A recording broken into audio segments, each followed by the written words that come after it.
So, you've gotten to that age. You know that you have to go to that doctor's appointment. And when you get there, he's gonna do it. He's gonna put on those gloves and he's gonna make a change. A change you never forget, but you know what they say. Sometimes, it's time to make a change. Yo, what's going on everybody? This is Tyrant Triz, and today we're doing a button change / review video. We're gonna change the old buttons from my Hitbox, put in some new, quieter mechanical buttons, talking about it a little bit, show some gameplay, and we're out of here. Quick video, but before we get into it, we gotta change something else other than my button. We gotta change the fact that you're not subscribed to the Tyrant Triz YouTube channel. How is that even the case? You're on the YouTube channel right now, you're watching me, you're not subscribed. Let's change that too. Go ahead and hit the subscribe button, hit the notification bell to get notified whenever I upload a video, and let's get right into the video. So here we have it. This is my Hitbox, or so I've called the death box. I lay it flat down on the towel and start unscrewing the bottom plate so I can get inside and actually start removing the connectors to the old buttons. If you're working in a newer controller, it might be easier to use a pair of needle nose pliers to get those connectors off. They get really tight on those first time getting the buttons out of there, but as you go on, it gets a lot easier. Let's take a listen to the old buttons.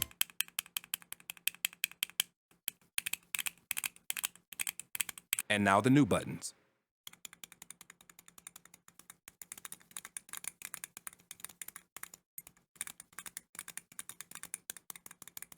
So as you can hear, those new buttons are a lot quieter than the old buttons. The old buttons kind of clacky. They weren't bad buttons, mind you, but I do want to have something a little bit quieter for offline events. So if the person next to me is listening in, they don't know I'm trying to get a DP off, they can't really hear what I'm doing, they can't really guess what I'm doing. A lot more quieter. Plus at home, you know, you want to have something quiet if you have family. You want to be clacking all night, waking everybody up. That's the front of it you saw right there. Those red buttons kind of look like a little, to me, like a little rubies. And now I'm putting in the rest of the buttons real fast. And I'm getting kind of quicker at it. I'm cutting up the video, obviously, to make short on time. I don't want to spend all day just showing me going through a 20-minute, 30-minute installation process of the buttons. But it is cool to see how it's kind of done and look at all the connectors. Now you can see here, this is the finished product, and we're going to take a listen to all the buttons installed.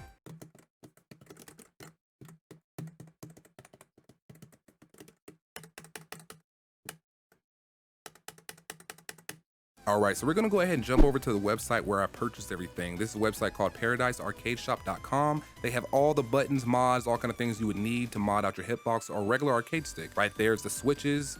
You can look inside and kind of see how they look before you purchase. Those little rings and the cross thing right there is the silencing pad that actually makes these buttons so much quieter. The issue was that on that last button you heard, that last button I didn't have a pad for. I needed 12, I only bought 11, so you wouldn't hear the difference actually. This is the inside of the button. You can see the mechanism, and it kind of seems like it'll have a clicking feeling, but you don't really notice it when you're playing. And speaking of playing, let's get into some gameplay. So here we are in Guilty Gear Strive, and I'm gonna go ahead and try out some things that I always do with my main character, Axel. I always do JS. That's a button that pretty much every Axel main knows they use, and it works fine, no issues there, no difference really. It just feels like the buttons are a lot closer to the board. I don't know if that makes sense, but it feels like there's less travel time between the point where I push the button down and it makes contact and gets the actual response out of the game. And obviously it wouldn't be an Axel training or Axel, you know, trying out if I don't actually do an Axel Bomber. Did Axel Bomber worked perfectionally, if that's even a word, worked perfectly. Here's a live match of me playing. I think I was playing in a Park Against the Soul, and just regular stuff. Everything's working fine, no issues, no misinputs. I can't really explain the stupid skill of me wasting my burst, but that's something else. We're just talking about mechanically here. It works just fine. I get the dub on this round pretty easily. Get the 6K right there, looks fine. PRC, everything's working good. And I really love the way these buttons feel. It feels as if my moves and my attacks are coming out quicker. I don't know if that's true, might be placebo, but it definitely feels better, and I love how quiet these buttons are.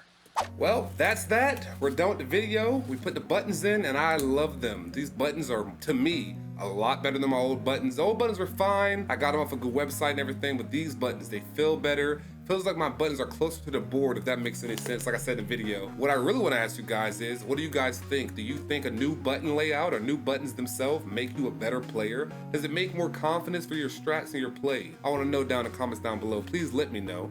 And just again, remember, it's been real, it's been nice, but it has been real nice. Deuces!